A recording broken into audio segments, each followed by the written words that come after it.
Just don't be too loud over there, Ari, okay? If you want to come and say hi, you know, say hi, okay?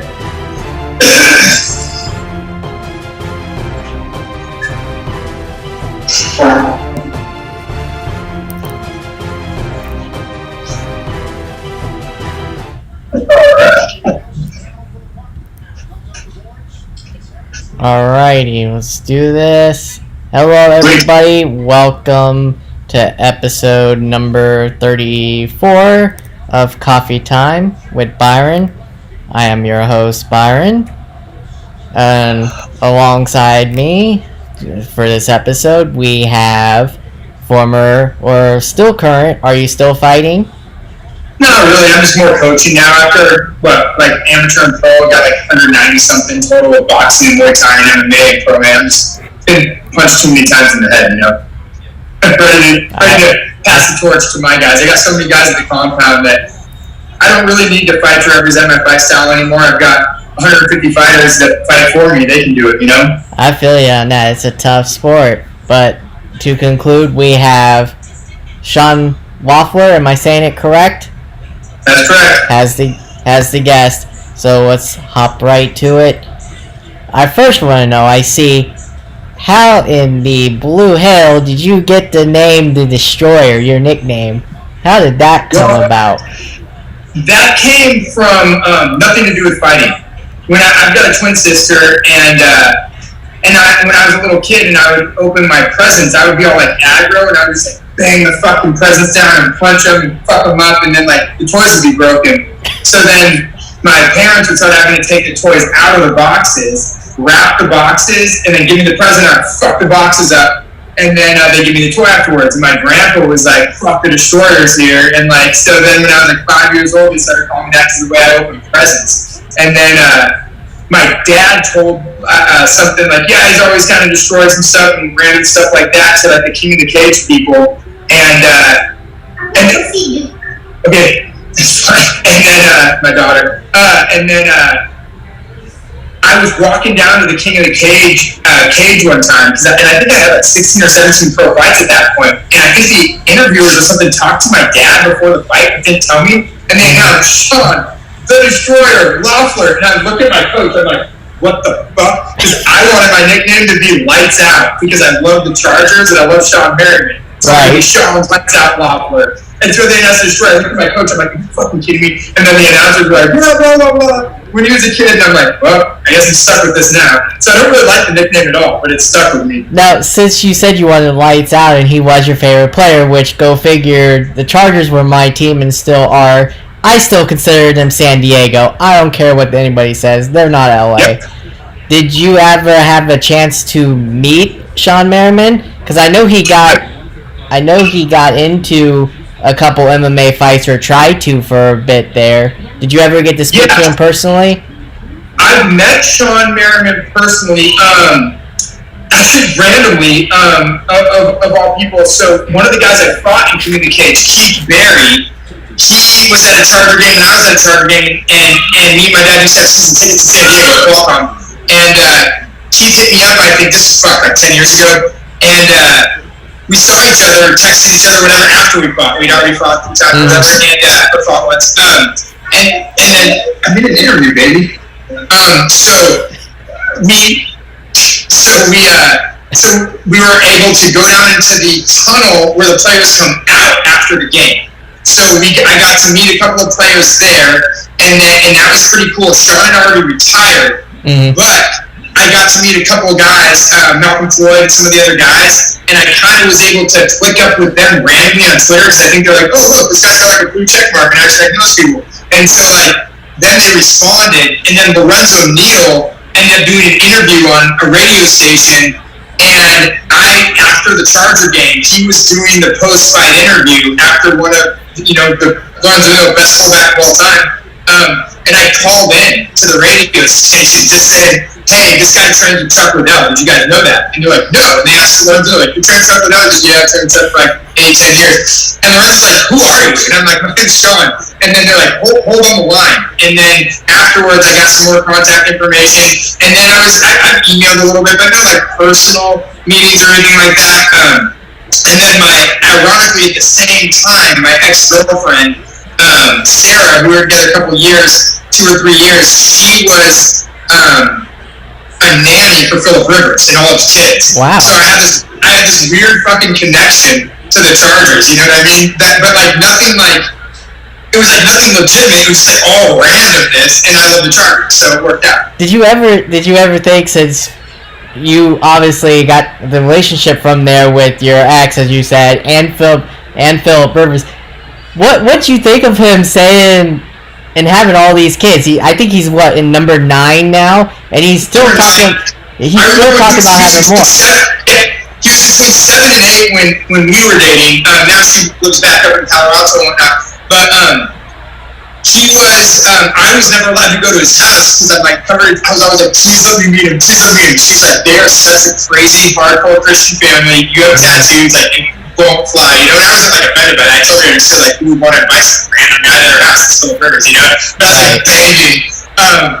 And then fuck her. She didn't. Now she's my ex anyway. So going back to Merriman and his fights, did you know, or did you have a feeling that after his playing career that he would want to jump into the MMA world, seeing how he was an MMA fan, and somehow some of these athletes like Greg Hardy, even wrestlers like Batista, Brock Lesnar, all these athletes want to jump into MMA? What's your take on that? Do you like them getting into it, or do you think, they're going to just get their asses whooped? I fucking love them getting into it. Here's what people don't understand. I love Jake Paul and Logan Paul too. Here's the thing people don't realize. And these fighters, these egotistical fucking MMA guys, they don't belong here, stay in football, stay in MMA, stay in YouTube, whatever they're fucking trying to stay out of MMA, blah, blah. Here's the thing. There is no fight industry. There's the entertainment industry. And that's what we're in. We're in the entertainment industry. I'm a businessman, like I own different gyms and stuff like that, and have fighters and management. So all these guys that say, fuck the Jake Paul brothers, fuck the, Nate Robinson, Batista, CM Punk, Brock Lesnar, all the way back on my show here, they all talk shit, and I go, bro, they could have chosen any industry in the entertainment industry to go to. They could have been into dirt biking. They could have gone into porn. They could have gone into fucking anything. And they decided to choose our sport and bring us recognition, bring us money, bring us more fans. How the fuck are you going to admonish somebody who's bringing fiduciary interest into our industry? That's crazy from a financial standpoint, and I would never do that. I love all those guys. The bigger names and the more recognition that we can bring into boxing, Muay Thai, Jiu-Jitsu, wrestling, mixed martial arts, and the list goes on, I feel that's better. Because what if the Paul brothers wanted to do arm wrestling or whatever? That's all those YouTube viewers, all those things, all the Fox News 11 reviewing it, ESPN doing scores on it, to arm wrestling. So I appreciate it. And the more celebrities that want to be involved in the sport that I have a passion for and teach about, the better it is for everybody. And you and me. Did you see Ben Askren losing that fight, though, to Jake Paul? 100%. And I think I made a TikTok or Instagram, some stupid thing. Lucas, shout out to Lucas, my social media guy. He always gets on my ass about social media. I hate social media. I do too. You're not the only one. It's a poisonous thing. It is. But it's the way the world works. So he gets on me to do this, and I told everyone at my gym, I told everybody, the Paul brothers are athletes. They're big, strong dudes. They're Ohio State wrestling champions. They can fucking fight. They've been in street fights. They've had 1 million people throw sucker punches at them since they've been YouTube stars. They're not scared to fight, and they're good athletes. So, and Ben Askren, he fucking sucks at stand-up, and he knows that. He's one of my favorite wrestlers of all time. I've got Cael Sanderson, probably Dan Gable, Mitch Clark, I would say George Burroughs, Kyle Jake, and then Ben Askren.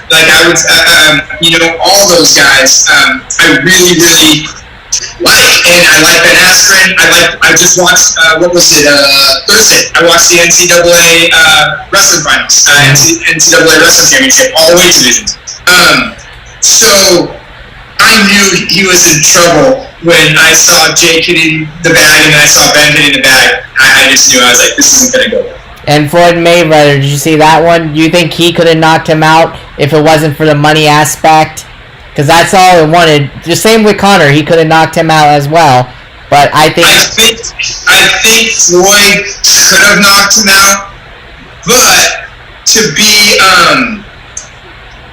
100% honest, I only watched the highlights of the fight.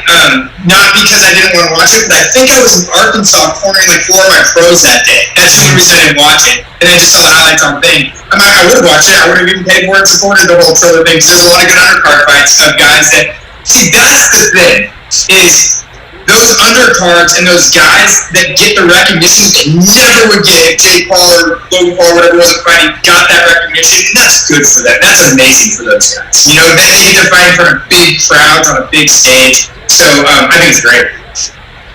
Now, yeah, I think this will happen. Conor has already said he wanted it. The only one that hasn't said that he would do another one is Mayweather. But I think that fight will actually happen again. Now, will it be as entertaining as the first one? I don't know. I never saw it. I saw highlights. But just Conor Floyd? Yeah, I'd like to see it. I'd like to see it again just to shut them up. I know it's a sport and they want money. They're entertainers. That's what they want. Yep. But honestly, if that's what they want, let them fight. But I don't know if do you see another one happening between them? Because McGregor wants another one. No, McGregor wants anything that's going to get him attention. I met Conor McGregor once or twice, I think twice. Good guy. I don't know how sincere he is now that he's that big. You know, like to say like, you know, Floyd Mayweather or Conor McGregor, you know, is a good guy when you met him. It's like they're gonna put on the plastic smile and act like a decent guy. They're not gonna fuck you for no reason unless you take their hat. I don't think there's any. I watched that fight about 4 or 5 different times. I thought it was an embarrassing fight. Mm-hmm. If it was a real boxing match, Conor probably would have been disqualified in the 2nd or 3rd round for like grabbing, punching in the back of the head and jerking off the back of his fucking. So he's doing all this illegal boxing shit. But like I said, it's an entertainment type of thing. So it was what it was, but it wasn't a good fight. And then Dustin Poirier is going to beat Conor again, and then there's going to be no reason for McGregor to fight Mayweather because Mayweather's going to go, you can't even beat Poirier, who's like a good stand-up, a great fighter, but like, I mean, Floyd's the best boxer of all time. So do you see McGregor then retiring after this fight for what? How many times? His 4th, 5th time now he's said he's retired. Do you see him actually officially retiring after this one if he loses? No. Because he's got an expensive lifestyle, and you would agree with me if you saw this. The notorious one would be like, John Loeffler's right. That guy's right. Here's the thing, is he has a very expensive lifestyle. But he's got Proper 12, and he's got his watch company, McGregor Timepieces. He's doing well. He's got a lot of investments and whatnot. He's doing very, very well. He doesn't need money, but he's a businessman. And if the money is there, Brian, businessmen take it. And so here's what happens after this Poirier fight. If Conor McGregor wins, it makes a lot of things a lot more interesting to him.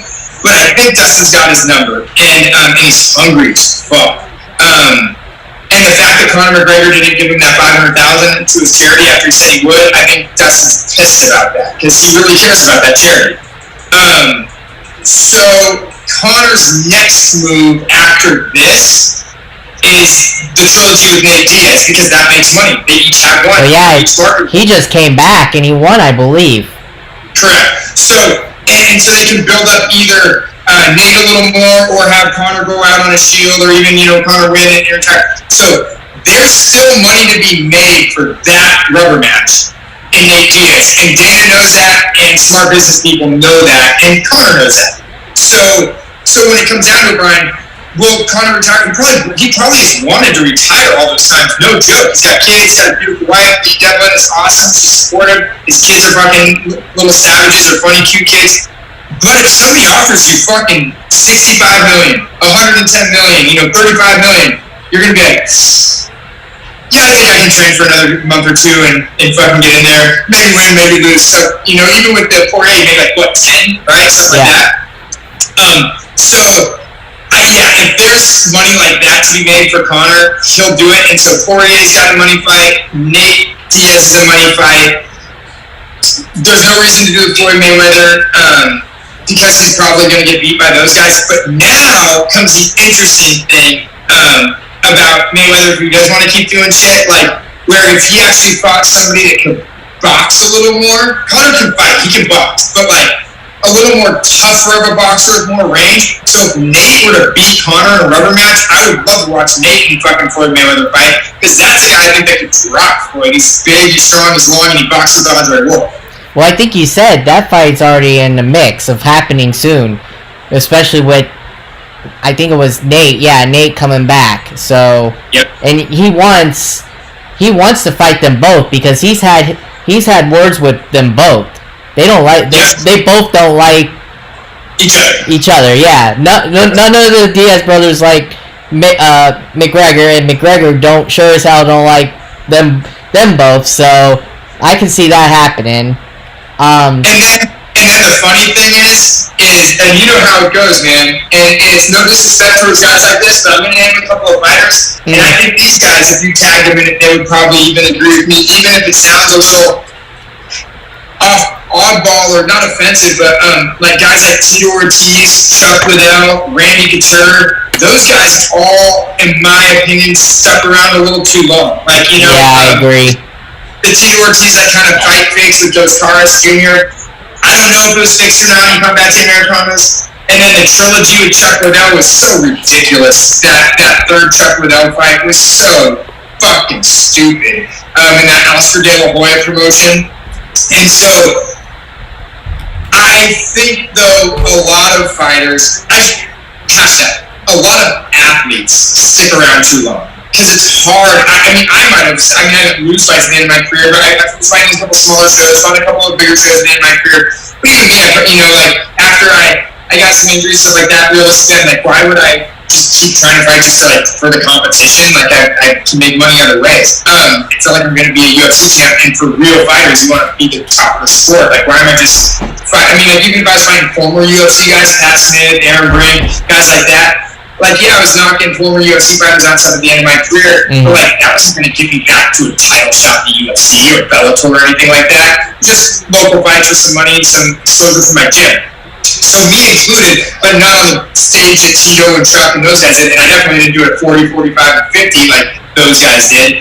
But I think fighters and athletes have a tendency to stick around too long, and that's par for the course when you're really, really famous. Because once you go away from fame for a little bit and like the crowd and the cheering, you miss it. You know, like as relevant as you are, one day, 5 years from then you won't be if you're not active. That's just a fact. Like Conor will be talked about 5 years from now, but I can name guys that, like, if you show, I would say 99% of Americans a picture of Frank Shamrock, they would have no fucking clue who he is. And he was the top dog of the fucking sport when he was going. You know, like, the top. You know, he retired early. You know? And so, exactly. And so, that's the thing, is that it's hard to walk away from fame, and that's why guys hold on to it so tight, I think. And I have a feeling that, like, Conor could be 35, 40, and then him and Nick Diaz call each other out because he fought his brother 3 times, and they put it on a Triller car, you know, with the Jake Paul. I mean, so I could see that definitely happening. I hope it doesn't, but we've seen it a lot in the past with the legends, like Couture, Ortiz, Liddell, and the Vanderlei, the list goes on and on, you know. So why do you feel like they have to, yourself included, when you said you thought about it at one time, why do you guys feel like you have to at least try and come back and make that comeback or make that last fight? Why do you guys feel like you have to come back? I know you guys missed the fame and all that, and the fans and all that. Why come back? A lot of times, when you get more experience, Brian, as you get more experience in fighting, and you get more mature, here's what has happened. at least to me a few times, is okay, so you're 25, you're in your peak, you're 30, you're fucking ready for your world champion run, you're 35, you're kind of at the end of it, and then 36, 37, things start to peak off. But here's what happens about 36, 37, 38. You get a different type of maturity as a man. Testosterone peaks at 36 and then drops from there. All right? That's negative in sports, but it does make things less of a dick measuring contest. Because I get you. You start to think a little smarter. You start to think more tactically.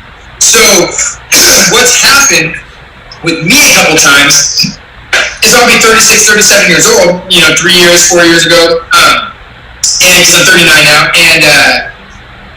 and I'll be training with or coaching guys that are pros that are young, 25, 22, 28, 19, doesn't matter how old. These younger guys that are starting to be relevant, and they're like 10 and 1, right? And they're one of your guys, and you realize, you are fucking him up every day, all day. And he respects you, and you love him as like a little brother. He's one of your fighters. But then you watch him fight a guy that's 7 and 1 and just beat his ass. And you're like, fuck, dude, if he did that to that guy, I would have, like one punch, like fucking walk off. And so you start to think about that as you watch your fighters, for me at least, dominate still, but then you're just training with them just based on experience, not strength or athleticism, just knowledge and experience. They'll make a mistake, catch them in the Kimura. They'll make a mistake, double jab cross, and they're on the ground. Not because I'm better, I just see openings, and I've seen a billion fights, probably literally. And so, with all of that said, that was my kind of reason a couple times, because I was like, fuck it. And then another reason was I would call out coaches of other gyms, because I own the compound in Oceanside, recovery compound in Oceanside, and then the South Bay Jiu-Jitsu up in Hermosa Beach. So there'd be other coaches that were a little bit old, aging guys, 35, 40-year-old guys that were head coaches or owners of a gym in my area. And I was like, fuck that they do. And I'd be like, I'll beat your fucking ass and take your students. I'm going to take your EFTs, your electronic funds transfers, your monthly transfer. I'm going to take that shit and give it to my daughter, because I'm going to fuck you up in front of your students. And everybody's like, fuck Sean Loeffler, but I don't care. There you go.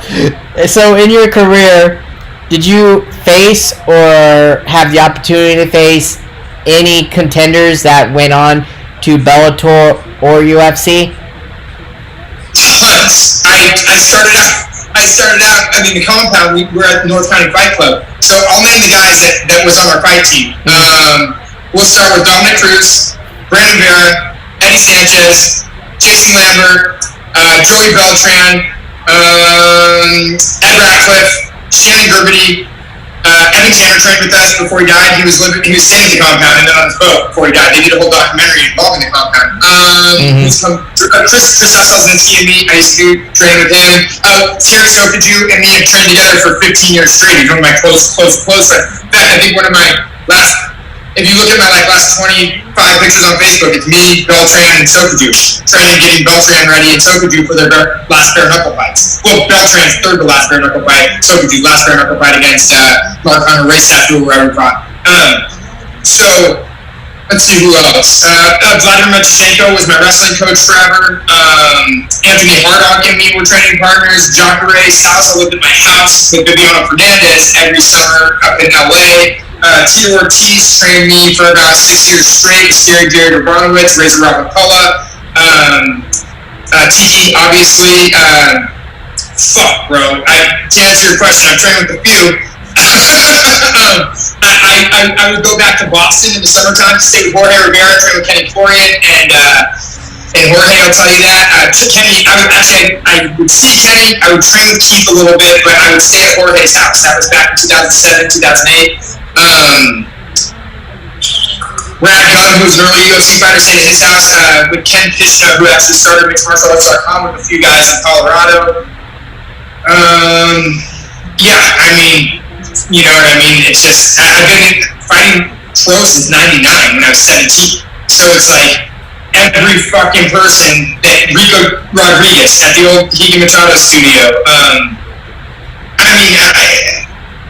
I've forgotten more famous people that I've trained with than I fucking have remembered. You know what I mean?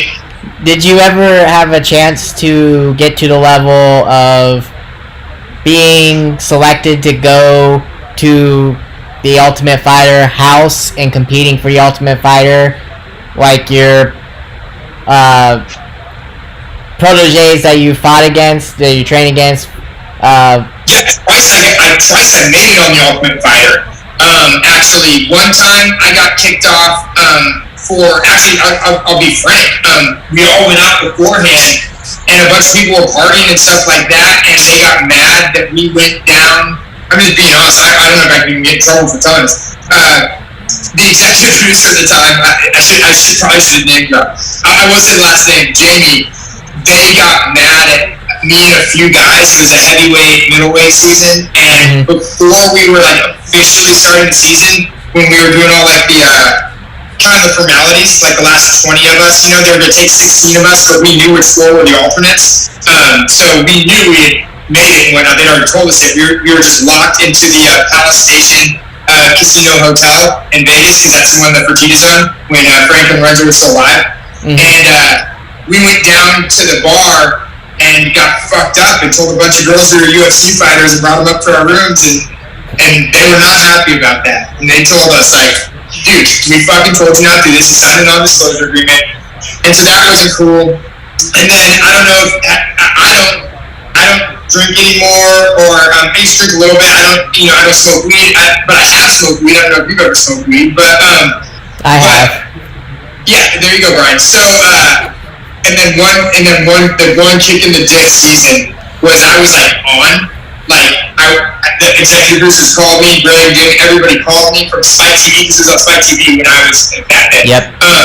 And they're like, hey, you made it, congrats. And it was the first year, Brian, that they ever drug tested, right?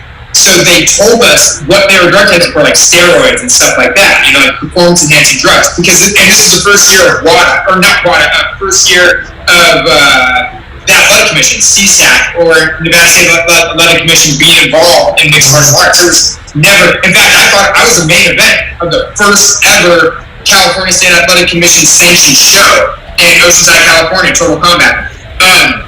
So what happened was they had never dealt with drug testing before, and they didn't know that there was 2 tests that were coming back. The first test was a performance-enhancing drugs, and the second test was the recreational drugs. Well, unbeknownst to me, and I smoked weed, I think, a couple times. Actually, I ate a weed brownie like 3 weeks before. I didn't think there was any chance anything would be in my system. And they told us all, hey, the drug test results came back. You guys all made it. Congrats. And then like 2 days later, they call me, and they're like, you need to sit down. And I'm like, what the fuck's up? Sat on my stove. In Monroe, California, yeah. We're like Redondo Beach, California. And I was like, what's up? And they're like, we thought when the results came back, it was for the results. That was for the performance enhancers. And then the recreational drugs came back. And 3 of you guys, or 4 of you guys all popped. Like 3 of you for weed, 1 person for like Xanax or something. And I was like, so what's the deal? And they're like, well, here's the deal. And it was also the first season you got to fight to get in the house. So the first season they did testing was also the first season you got to fight to get in the house. And they said to me straight up, they were like, we could let you fight to get in the house and win, but then we have to turn these results over to the Athletic Commission, and they're going to suspend. Or, try again. And so then I was like, okay, went, fought a few times, fought in Bellator, and then fought a few times after that, and then got signed by the UFC. And then I got a bad injury in the UFC fight in Omaha, Nebraska. But so they made good on their word. They told me, hey, just sign a couple times, we'll sign you. And I fought a couple times in 2012 December. There you go. So, but what was it like being a part of that house and with that testosterone? Because that was a lot of testosterone in there. Well, it was interesting. Like I remember Paul Bradley was there, Matt Riddle was there, who's now in the WWE. The bro. Yeah, I remember that one. He was there. Yeah.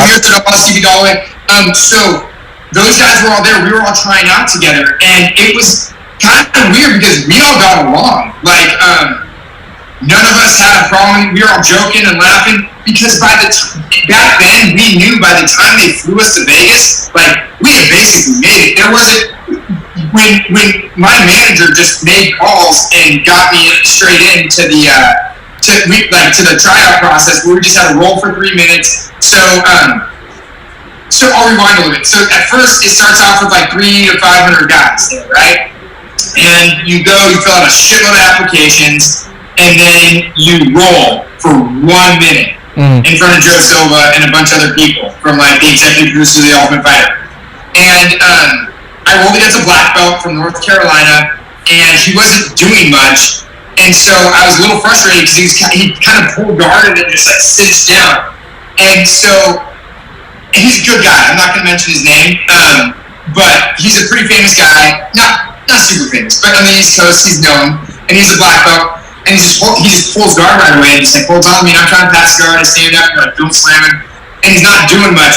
And so I figured right now, at that point, I was a brown belt. And this guy's a black belt, but I was much stronger and better than him. But I couldn't break his guard because he was only trying to like hold guard. I think he was basically like, I don't want to get tapped or passed, so I'm just going to try to act like I'm going to play my closed guard in a 1 minute fucking grappling match to like, you have 1 minute to like show how to grapple and you hold closed guard in front of Joe Silva. So I realized at that point, this guy's going to just like fucking gorilla fuck me and try to hug me this whole time. So I just started being me and talking shit. And I was like, do you want to kiss? I was like, why don't we just fucking make out, bro? Like, why don't we just make out right here in front of Joseph? And while we're grappling, I pushed on his face. I was like, you know, push on his face, smothering him. And I'm like, come on, give me a hug, bro. And then I grab him and hug him. I'm like, oh. And the guy, and all the executives were like, this fucking guy's hilarious. All the fighters around were like shaking their head like, I'm sorry. And so then after you grapple the 500, we'll say 400 people, they shut that down to like 150 right after that. And they just start announcing like 100 out of 400 names, right? Then you wait, and then you go into a room where you have either a coach that you brought hold mitts for you, or one of their coaches hold mitts for you. And I was at like the third to last quarter of the guys, and I had somebody there that could hold mitts for me that was amazing. You know, I would go to Wild Card Wednesdays all the time, and Pepper Roach and Freddie Roach and James Tony were up there back in the day. And so I had Competent Mittman with me, but I couldn't watch the other guys, but I like watch them kind of warm up in the hallway and then go in there, and then you got groups of like 20 at once. So they're watching 20 people hit mitts at once, and like, you know, 8 different groups. And I realized like without being braggadocious, like, oh, I look way better than these guys on. I know I'm gonna look better than these guys on this. So I was like, I'm gonna use their guy, because if I look way better than all of these other guys with the same guy holding mitts, like way more power, like turning my punches over and moving and like moving like a boxer and stuff. And they're like, fuck, this kid can fight. And so I went in there, they held mitts for me for like 25 seconds, so like you have 10 seconds left, and I backed way up, and I ran in and went, flying headbutt, boom! I was like, what? And the producers are like, oh my god, and they were like, this kid's funny. And so after that, then, they cut it down to like 50 people, right? And so boom, they're gone. So now you're in this room, so you've been there at this point for like fucking 12 hours. And then you go back, and you get your hotel, and you go to sleep. And then they tell you the next 50, and then the next day, sometimes they do it the same day, or the next day they do the interview process. And they just put you in a room with the producers, and they pick your brain. And they try to trigger you a little bit, for sure. They try to trigger you and see what you're about. It's reality TV, you know? They say, hey, you know, there's knives in the house. Like, what if a guy did this, you know? What if he did that? I'd be like, I'd turn the knife over to the blunt and fuck him in the ass. And then they're like, Jesus Christ. I'm like, I'll never stab anybody. And so we did the interview, and they were like, yeah, we love you, man. And then they choose like 20 or 22 people for the 16 spots. Actually, for us, it was 32 people, because it was to fight to get in the house to get the 16 spots. So I think they chose 36 guys, 4 alternates, and 32 guys. And then you would fight to get into the house, and then 16 would go in. And so then they flew us, so we did that, and then they flew us back out to Vegas. And then we had to stay at the Frontier Palace Station, or Frontier Station or Palace Station. And then you do your medicals. So then they just have these vans, and they give you a per diem every day of like $100. They knock on your door, and you know, $100 for food and shit to go around town. They tell you your schedule. This is where you have to be. This is when you have to be. show up to different drug tests, and then that's it. So by the time I got to meet a lot of those guys that were on the show and that they got to meet me, we had seen each other around now for a couple days and kind of respected each other because we all made it through the process. And then when we're in the band, we're all just kind of hoping to still make it and get in there and have fun and make a name for ourselves. And, you know, when you know you're going to fight somebody anyway, you don't really have to poke the bear. Like, we're going to fight, you know? Now, the one thing I did kind of think about is, like, I'm going to see who the weakest link is here and start talking shit pretty early. Because I'm a businessman. That's funny. That's great stuff. So obviously you were in both. You were in a little bit there for UFC, and then you spent a little time, like you said, in Bellator. What's the difference between the two promotions and how they're run between Dana White and the president of Bellator? How different are they run? Bjorn's a liar. Straight up, my coach was shot and killed like 2 weeks before I fought in Bellator. And I shouldn't say Bjorn's like a liar because it wasn't his fault. Like Sam Captain and Bjorn, they didn't lie. So here's the thing, Bjorn and Sam didn't lie ever, but they were released from the company. And then when Scott Coker took over, and it was kind of fucked up because Bjorn and Sam told my manager, I guess, they never talked to me. I never once fucking talked to them. I think I talked to them, like shook their hand and said, yeah, thank you for the opportunity. But Bjorn and Sam ran a great company, but they had some issues, I guess, obviously. That's why Scott Coker ended up buying them and whatnot. But what ended up happening was they told me, I told my manager, like, I probably shouldn't fight. My fucking boxing coach, just Hector Gill, was just shot and killed. Like, I had to be at a funeral and testify in court about a guy fucking killing him.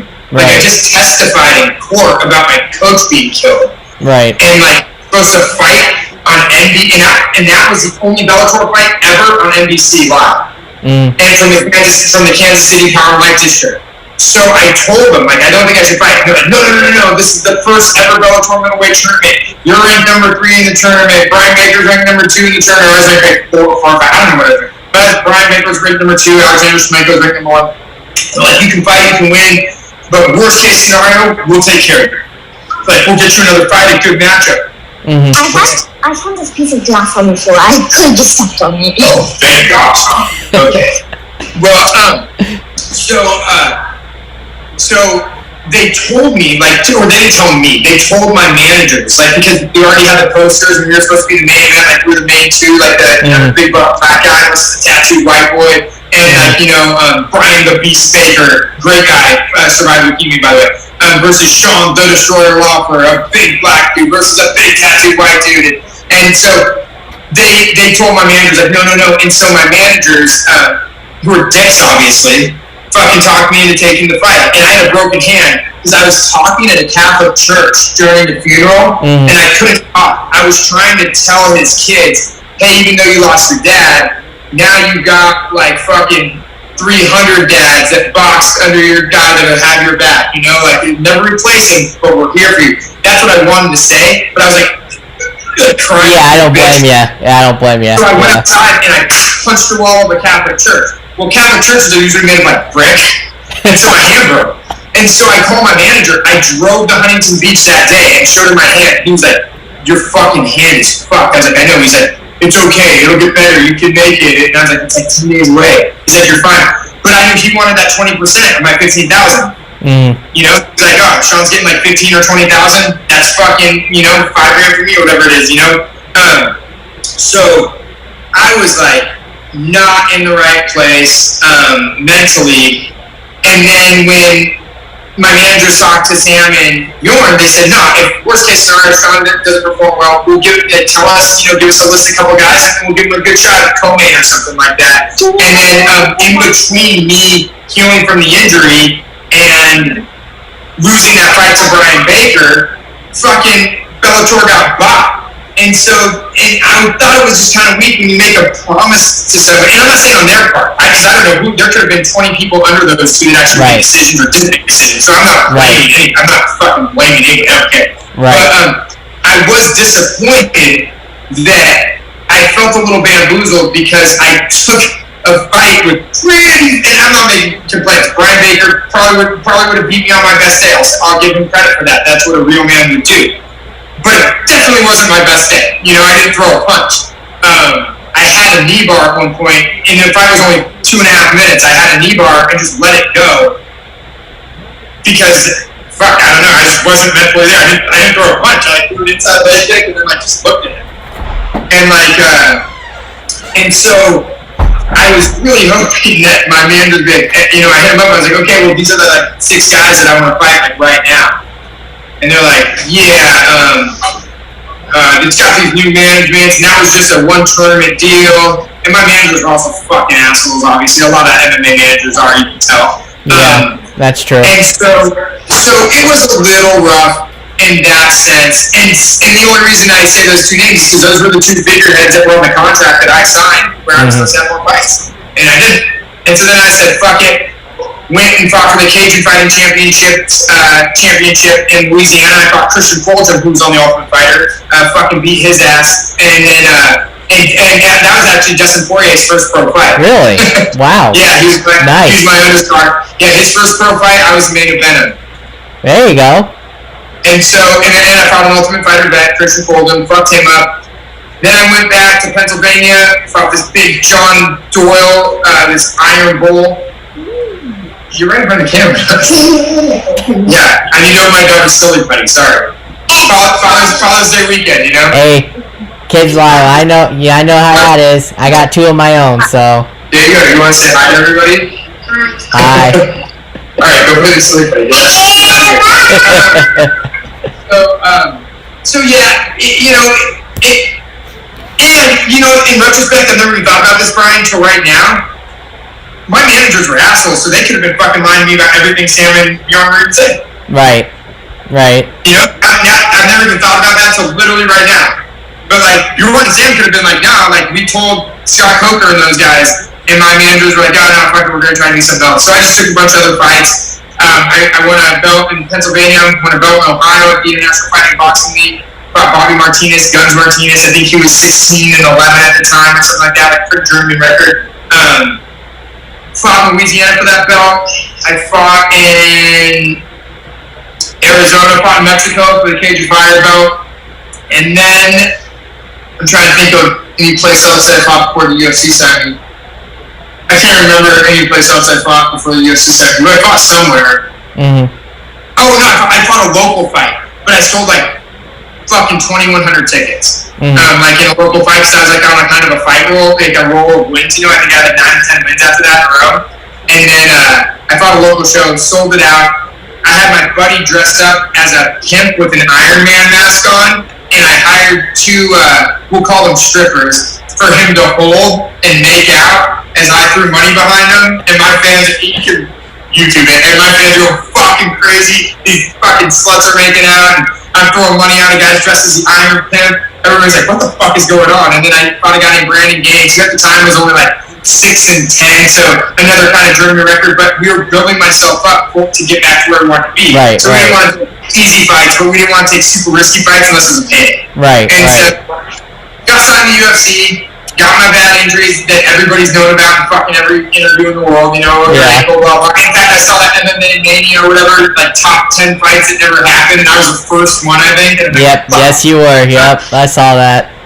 Yeah, and so everybody asked me about that, obviously, and that, sucks. And then after that, I fought a couple of UFC vets, Pat Smith, who was older at the time, but I was older, knocked him out in a second head kick. Aaron Brink, who fought Andrei Arlovsky, knocked him out in a 4-second check hook. And then I fought, and then I went to pro boxing, got signed by Roy Jones Jr. Promotions. I went 8-1 in pro boxing. I had 8 knockouts, 1 loss. My last win, I fought Jorge, and before I retired for boxing and went back into MMA, I fought Jorge Leal or George Leal. He was 32-5 when we fought, and I was 7-1. And I knocked him out in the first round. He was overweight and old. He was 40 at the time. He's still a 32-5 former IBF heavyweight world champion. And I've got that feather in my cap. I went back to MMA, and that's when I fought this guy named Josh Tamsin, and I actually broke his jaw. Stuck. And then one more guy, and that was my last fight. But Josh Tamsin was my retirement fight. I sold another shitload of tickets at a local show, He was on a 4-fight win streak, and he had about 28 fights. So I thought he was gonna fuck me up actually when I saw him, because he looked like he'd been using steroids for like 6 years just fighting, and I wasn't in great shape. But I was like, what the fuck? This guy's huge. And so I hit him with my first punch, and he goes down. And then I retired, put my gloves in the ring, and then 2 years later, which was in 2020, April of last year, right at the end of COVID, we were the last fight in California before COVID hit.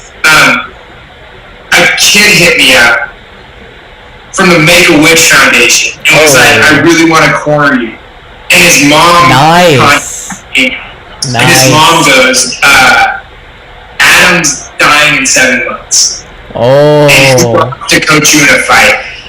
Now I'm like, fuck. And so they found a guy that was like not a good fighter, but he had fought like 12 times. He was probably not a good fighter, 3-9 or something like that.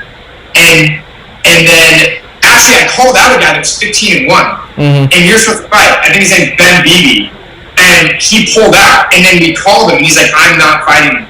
And I'm like, bro, like, he's like, I'm injured, I'm old, I got a bad back. I was like, we accepted the fight as a poster for the Make-A-Wish Foundation. If I'm going to do this, I want to do it like me. I'm 34, and my pro in America is 34 and 5 at the time. You're fucking like 15-1 or whatever. His name is Ben Beebe, or not Ben Beebe, Ben Davis. Big Ben Davis. Ben Davis. I think he's 15-1. Ben Davis. You guys can look that up. Maybe he's 13-2 or 14-1. Good record, built up record. I don't think he's ever beat anybody that's ever won a fight. In fact, 15 wins, that's an anomaly as well. But maybe he has. I don't know. And if he hasn't, he's mad at this. We can fight at 40 years old if he's still 15-1. I'll fucking do that. I'll do it for free if he gets that down. Ben's a good guy, actually. We talk.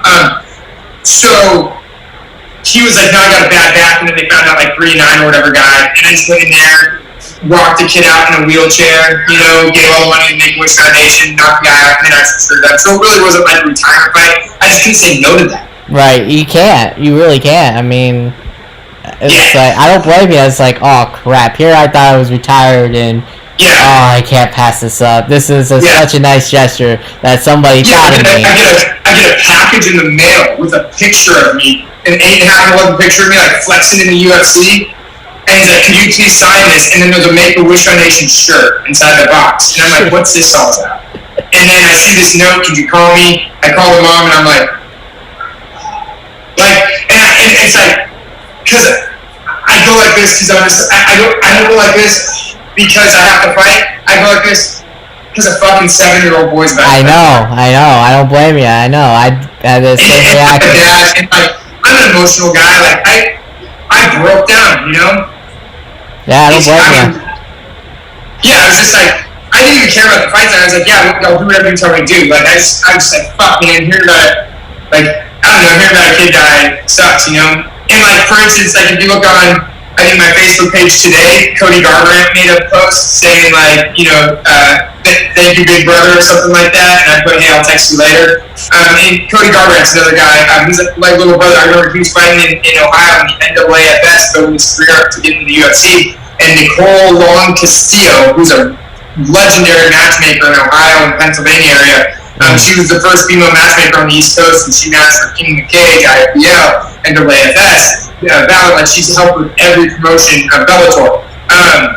And so Nicole Long said, hey, I got this kid Cody Garbrandt, but he's kind of all over the place. But he's like tattooed like you, and he's young. He's like 15 years younger than you, but he's like kind of same mentality as talking. So we talked a couple times on the phone because he was having some girlfriend problems and shit. I'm not trying to get personal with Cody stuff, but like, that's what Nicole told me, and me and him talked. So we talked a few times on the phone before he came out to Team Alpha Male, and now we've all stayed in touch for the years. Like, you messaged me today, and shout out Cody Garbrandt. I fucking love that kid.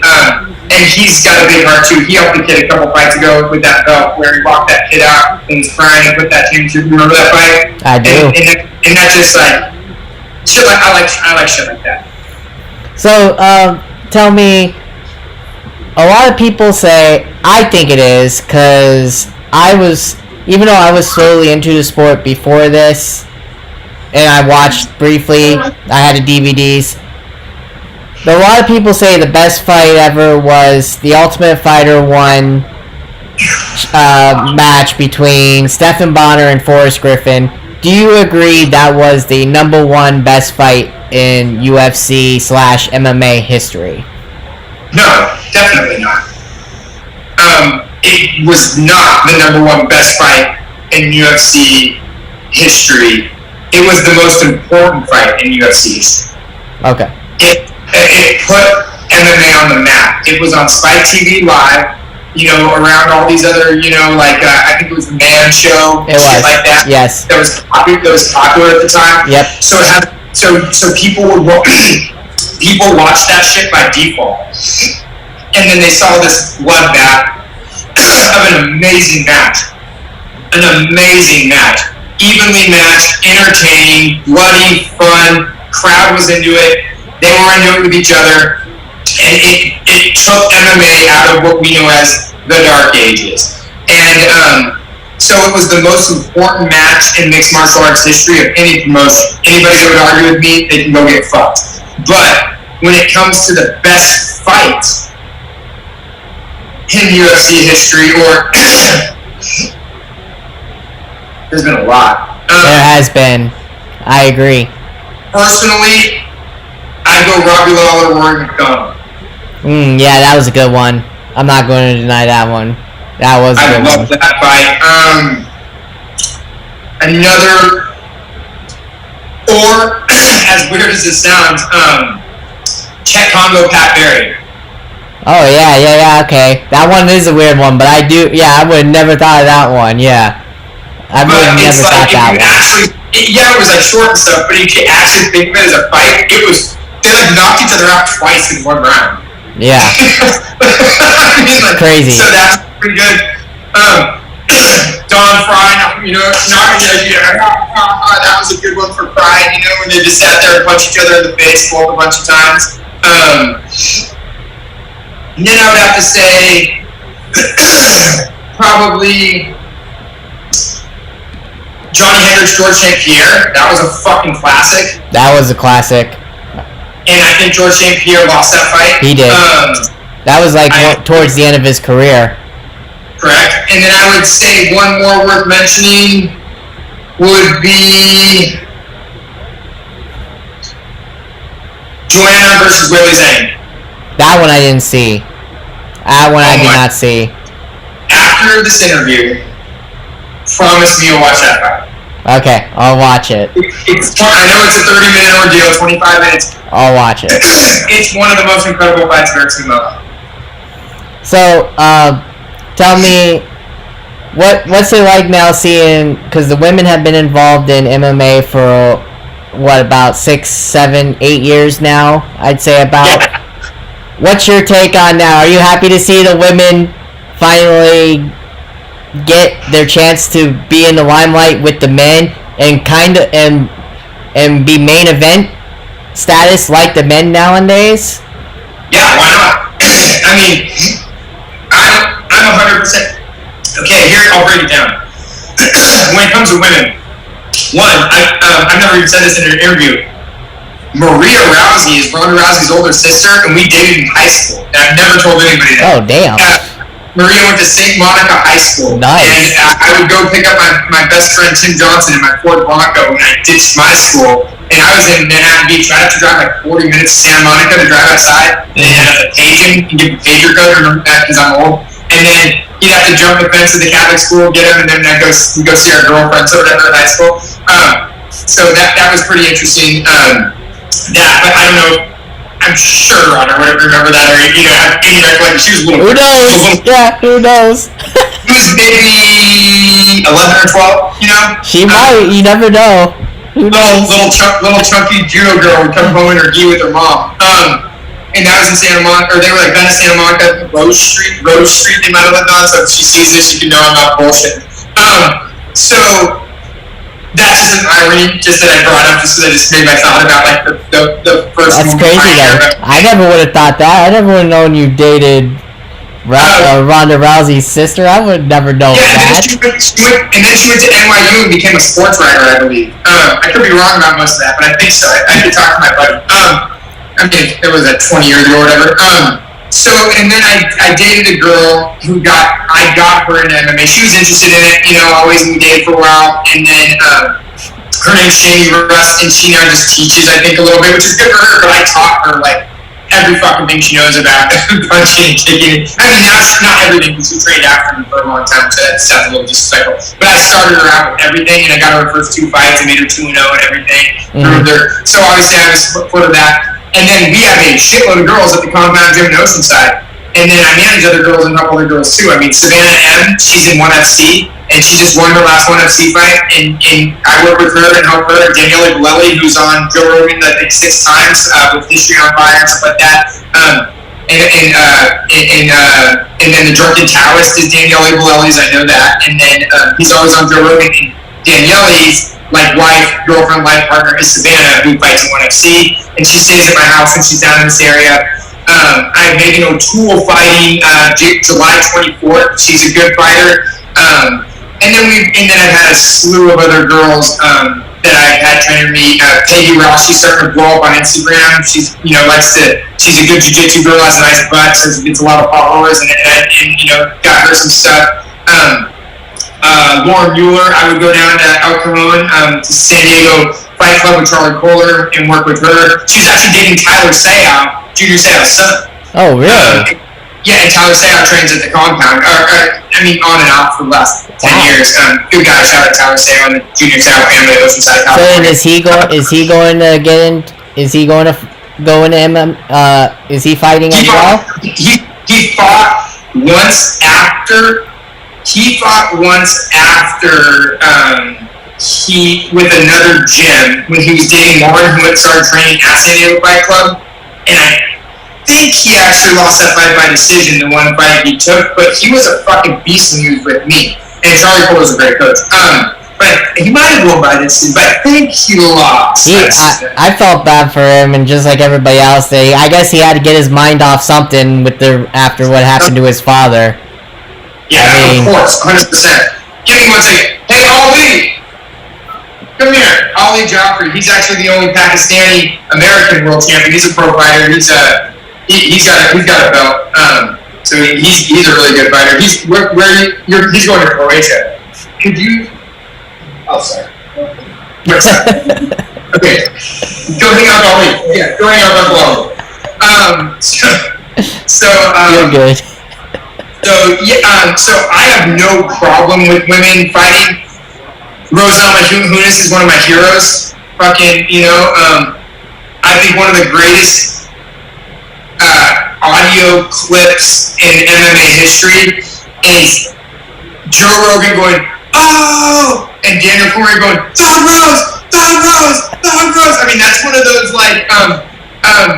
Ollie goes down! Ollie goes down! Like one of those Frazier down moments, Mike Buster Douglas just knocked out Mike Tyson. Like one of those Joe has had a lot of those moments, not gonna lie. Yeah. He has had a lot. Women I support, 100%. I've got some girl fighters out of the compound that are gonna make big noise in MMA. I guarantee it. They're gonna make big noise in MMA. Especially, I can't shout out Savannah in that fight. I love that girl. And then the only thing I have a huge problem with is transgender people competing in MMA. It's fucking bullshit. If a guy switches into a girl and competes in MMA, I will fucking go beat the shit out of that dude if he hurts a girl. Because you're a guy hurting a girl. That's it. I'm not going to call you out on that one. Fuck what society says. You're a guy beating up a woman in a cage in front of people. Yeah, I agree with you on that one. I totally do. Yeah, they need to. Yeah, it's not right. I agree. Yeah. Because you are. But that's just in the form of competition. You know what I mean? I don't care what people do in their personal life. You kids can dress up as dominatrix and beat the shit out of each other. Right. Girls, but just don't try to get paid for it. Right. That's how I feel too. I mean, because you still, even though you change as that mind, you change as a person from the other sex, you're still stronger than the sex that you go to. So 100%. why? I mean, you're still technically beating up chicks. You're still a dude. I mean, come on. Yeah, Fallon Fox. I would say Fallon Fox can suck a dick, but that's like what she likes to probably do. So, yeah, probably.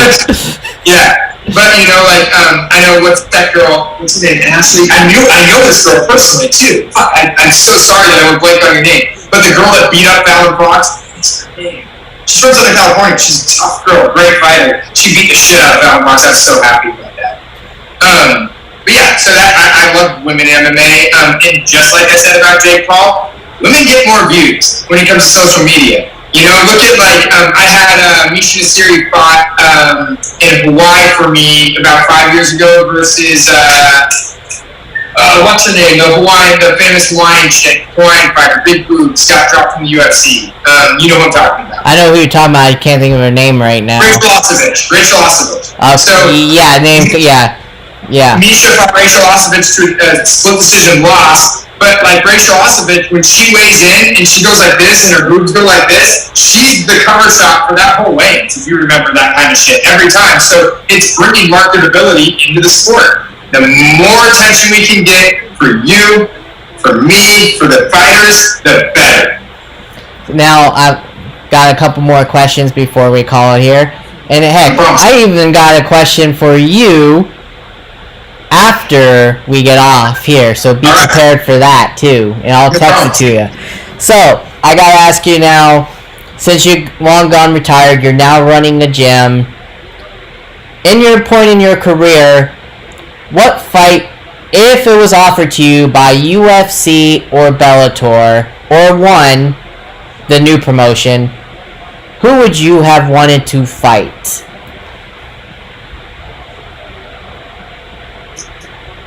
And why? It's a two-part question.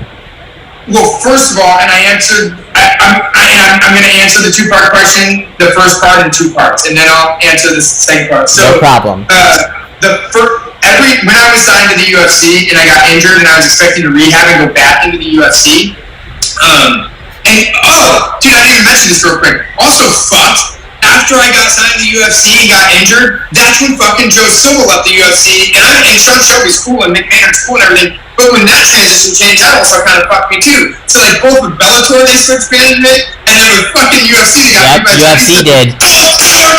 And I got injured in the UFC, so fuck my life.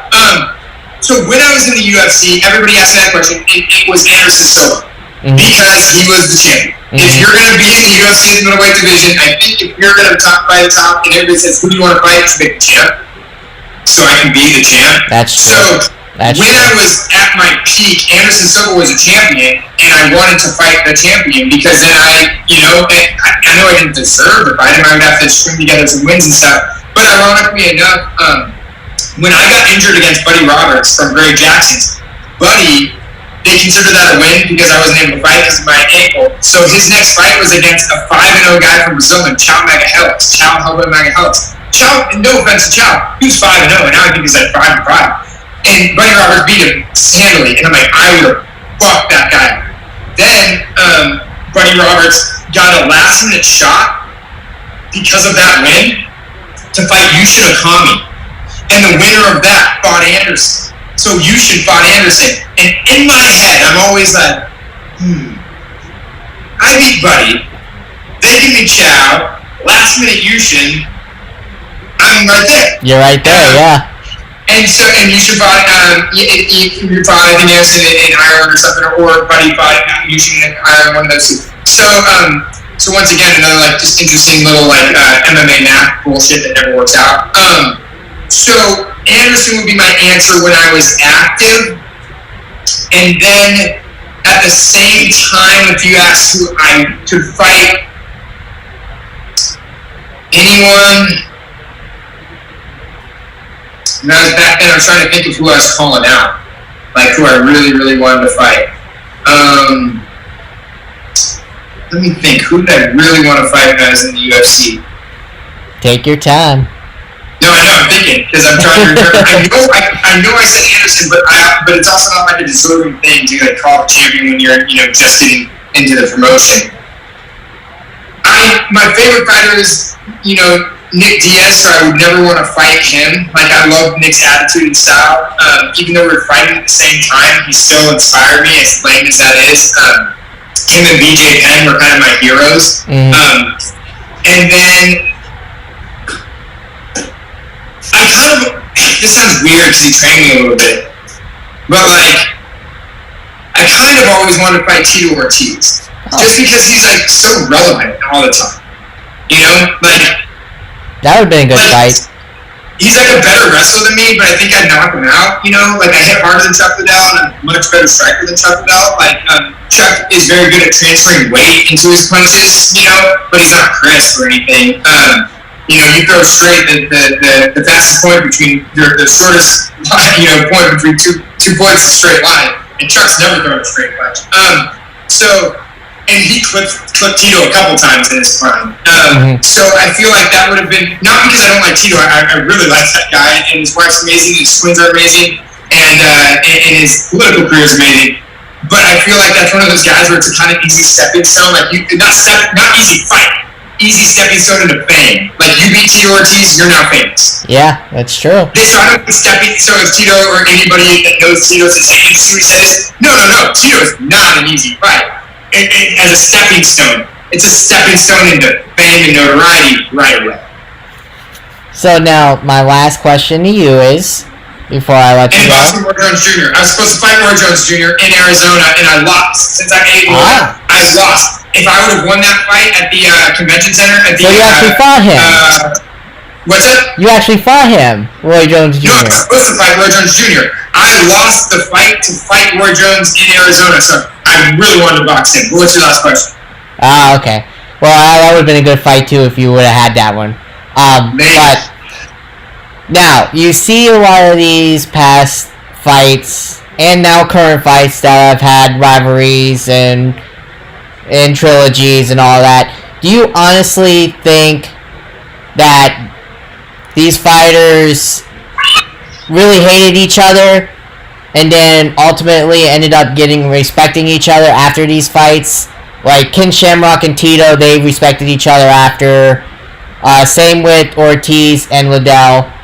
Do you think there's actually pure hatred going into these fights before they respect each other after?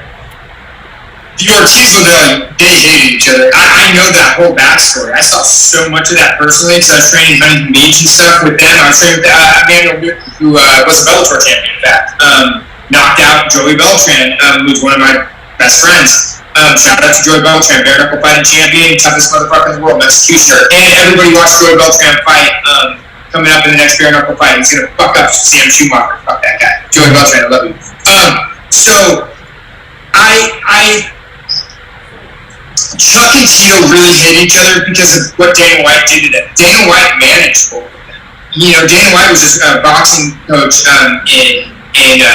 in Boston before he came out to Vegas. He got threatened by the mob. Dana was going to get killed by the mob. And he was managing fighters out in Boston. And he got a couple of fighters some fights, and they weren't supposed to do certain things. And so, and then there was some money coming into his boxing club, and they wanted to come to Dana and say, hey, give me your money. And Dana said, okay, I'll give you money. And then he fucking left and flew to Vegas to be the Fertitas.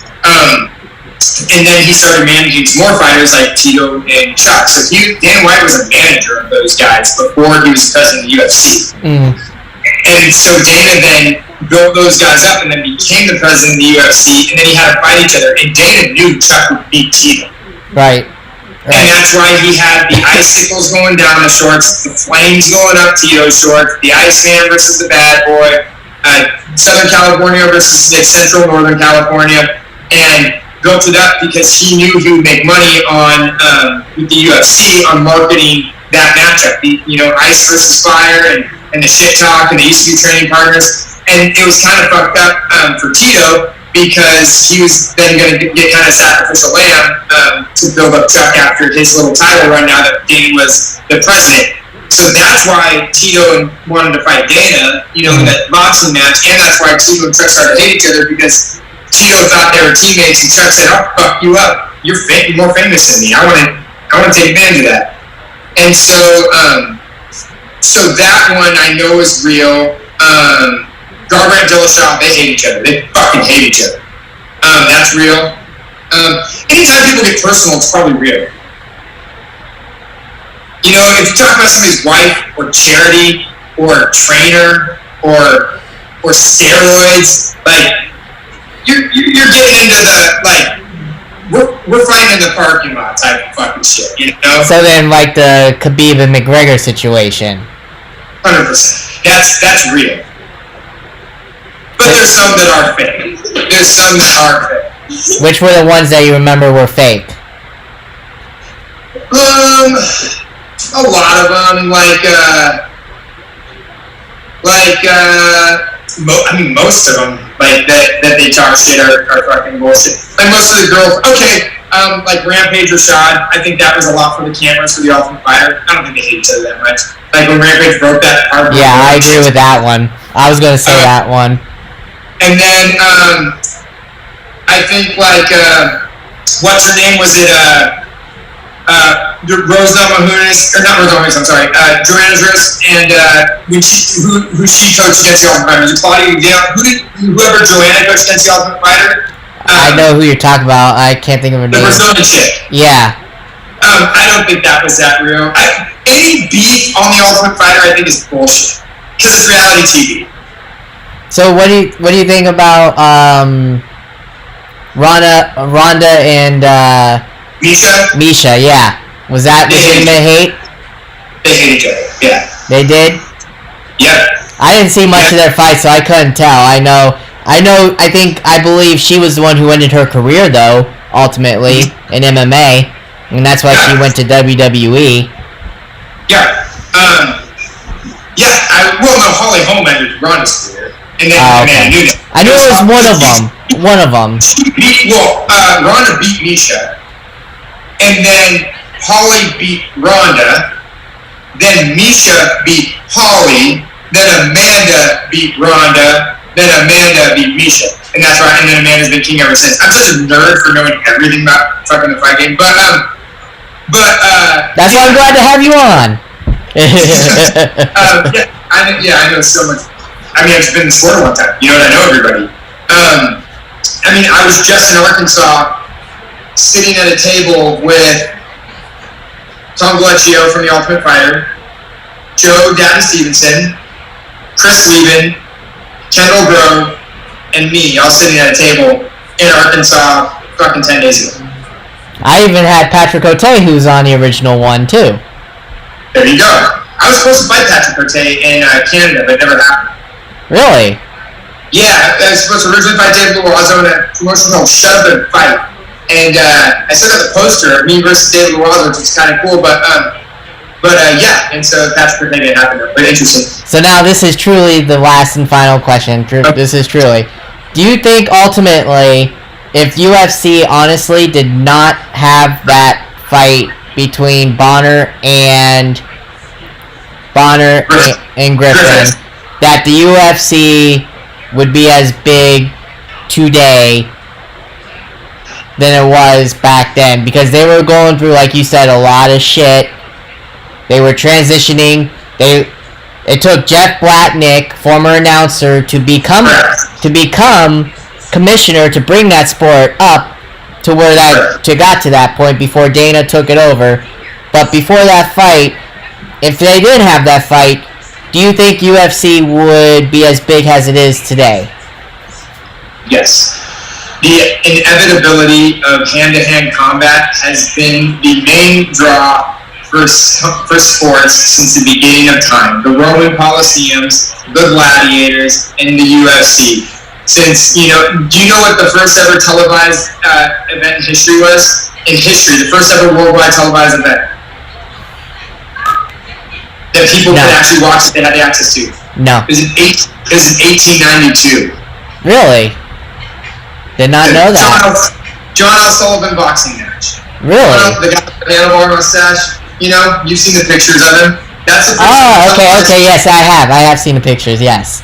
So the bald guy with the handlebar mustache, and just like this, that's the first ever live. Out of everything that they could have chosen to air, the first thing on a broadcast, not TV because there was no television, but it was broadcasted. It was recorded.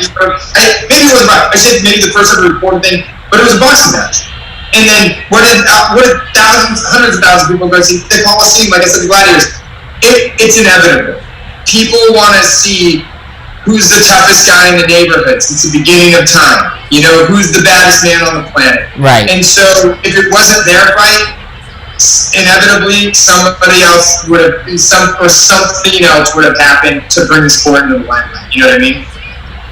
And I have to say, I have to agree with you, but a part of me kind of says no, because when I was watching it, I mean, I liked it. Granted, I did like it. It just seemed like it was going through tough shit. Like, they didn't know what they wanted to do. And it might, to answer your question, it might not, okay, so you're right in a way.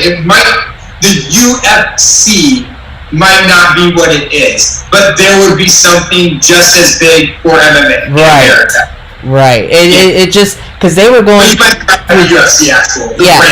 They were going through tough shit. It took, like I said, Dana White and the Fertittas to change the whole thing around. Yeah.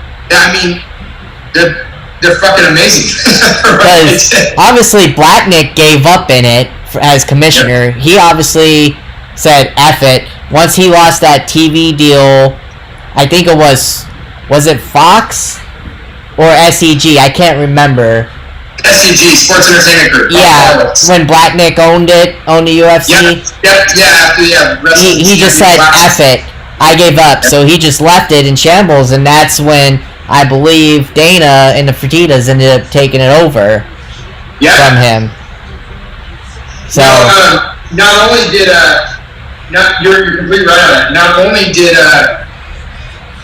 Blacknick give up, but then if you remember also, there was politicians in New York and stuff calling it a blood sport, trying to ban it, make it illegal. Yes, there was. Yes. So not only was it not that popular, and not only was it not making that much money, and if you remember the first UFC pay-per-view ended before the first main event even there. Yeah. Because they didn't buy enough pay-per-view time. They bought 3 hours and 3 hours 20 minutes. So there was so much fuck stuff going on, and then they were bankrupt. But then to make it worse, people are trying to make it illegal. So the fact that they made it is pretty phenomenal. Yeah. Yeah, it is. And to think, I bet you Royce Gracie is looking back at it to this day and is amazed at what it's come to this day. Because he was the one, him and his family were the main ones who got it to be aired first. That's the whole point of UFC 1. That's the first gym I ever trained at, was the Gracie Academy when I was a little kid. And to this day, I still teach the invisible gi choke that Royce Gracie taught me at a small studio in Hermosa Beach. He taught me the invisible gi choke. It was me and him and a guy named Noni's karate. It was a karate studio right on Pier Avenue in Hermosa Beach. And Royce Gracie taught me a choke. But that wasn't the gym I was training at. I was training at Parsons Gracie Academy. But Royce will tell you 100%. Like, I mean, they used it just to try to get customers. They didn't think it was ever going to be a real thing. They thought it was going to be a 1 or 2 hour. Exactly, yeah. They did. So thank God, you know, for everything has fallen into place, you know, serendipitously to make it a real visceral sport that people love. And besides, before I let you go, besides from the Poirier-McGregor fight coming up, is there any fight you're looking forward to seeing on that card besides that one? I haven't even looked at the whole. Do you know who's on the card? I don't actually. I've got to look at the card. You know what? I'm so busy. I'll look at it and I will watch the fight. 100%. I'll be watching this fight. But I think that's like July 24th. Yes. Or July 16th. July 16th, I think. Yeah. I think like July 16th. So like I said, we got 8 people. I got a pro fighter, Bruno Pello Loco, that means crazy hair. Casillas, he's a beast. He just beat a tough Hawaiian guy, Kumar Maka or something, in Arkansas. We have Raheem Gilliam fighting. We have LJ Forte. He's an LFA fighter. He's fought LFA a couple times. We have so many people fighting the 24th, and then we got people fighting. So I basically update myself on the UFC fights like the day of. I'll read the cards and who made weight or watch the weights and stuff, and then I'll start getting interested in it. Unless it's just like super hype, you know, like tonight there's Dan Hige versus Korean Zombie. That's tonight, you know. They might be fighting right now. I mean, no, it starts at 7. But so yeah, I mean, there's all kinds of fights that I look forward to. But I guess right now I'm looking forward to the Dan versus Korean Zombie fight tonight. Because what's happening tonight? Yeah, that's the main event tonight. Yep. But awesome. Thank you, Sean. I appreciate your time. It was fun. Come on as much as you want. I appreciate it.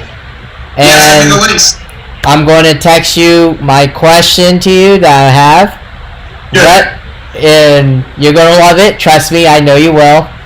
Great. But it was fun. You have a good night. I will text you after. And real quick, and go ahead. Important. Go ahead.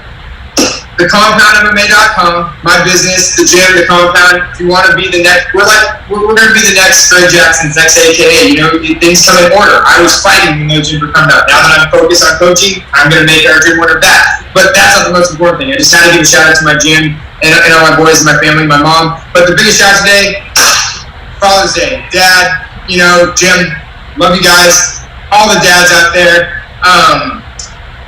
Just take care of your kids, take care of your sons, your daughters, treat them well. And all the stepdads, you're not a stepdad, you're just stepping up to be a dad, you're still a dad. And happy Father's Day to everybody.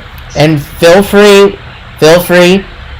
since you gave that shout out, feel free to have your fighters watch the episode because we're broadcasted on YouTube as well. At coffee time. Mass text out to every person that there you go. Exactly, there you go. So have that shout out. It's on. You got my info. You got my Twitter.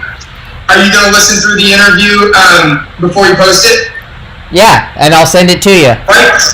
If you do, take a notebook, write down everybody's name that we talked about, and I'll try to see if I have them friends or hashtag and give them a little shout outs and put the link under their name. Say, hey, we talked about you a little bit. Okay, will do. Awesome. Text me later, Brian. Will do. Father's Day. All right, same to you. Happy Father's Day. Take care. Later, brother. Later.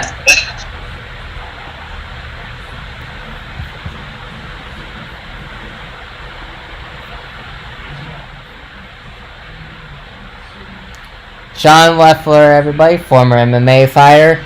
So this concludes episode number 34 of Coffee Time. This will probably be a new thing, probably every Saturday, maybe Sunday, depending on when my former co-host Brett comes over. So it'll probably be a 1 week, 1 day thing now.